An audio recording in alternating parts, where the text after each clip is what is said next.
আগেকার দিনের বাচ্চারা স্কুলে না গেলে যা বলতো ভার্সেস এখনকার দিনের বাচ্চারা স্কুলে না গেলে যা বলে। আগেকার দিনের বাচ্চা। কিরে ময়না, কালকে যে অঙ্কগুলো দিয়েছিলাম ক্লাসে করে এনেছিস? আসলে ম্যাম কালকে কি পড়া দিয়েছিলেন আমি ঠিক জানি না, কারণ কাল তো আমি স্কুলে আসিনি। কেন, তুই তো স্কুল কামাই করিস না তেমন? হ্যাঁ ম্যাম, কালকে শরীরটা খুব খারাপ ছিল, পেটটা খুব লাগছিল। ও আচ্ছা আচ্ছা, হ্যাঁ সেই জন্যই কাল আসতে পারি। ঠিক আছে, কাল কি পড়া দিয়েছিলাম জেনে নে অন্যদের থেকে, আর কামাই করিস না। হ্যাঁ ম্যাম, কাল থেকে আবার ভালো করে পড়া করে আসবো। ঠিক আছে, যা জায়গায় গিয়ে বস।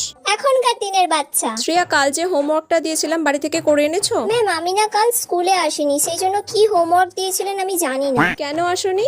আসলে ম্যাম কালকে না আমার ইউটিউব চ্যানেলে 1 লাখ সাবস্ক্রাইবার কমপ্লিট হয়েছে, তো আর ইনস্টাতেও আমার 50,000 ফলোয়ার্স কমপ্লিট হয়েছে। সেই কারণে কালকে একটু বাড়িতে সেলিব্রেশন করেছিলাম, আর আমার কয়েকটা ফটোশুটও ছিল, তো সেই কারণে একটু বাইরে যেতে হয়েছিল। ওয়াও, কংগ্রাচুলেশনস, তোমার মতো স্টুডেন্ট পাওয়া তো ভাগ্যের না, না, ma'am, ব্যাপার। ঠিক আছে। ওকে ওকে, ক্যারি অন। হ্যাঁ ম্যাম, হ্যাঁ ম্যাম।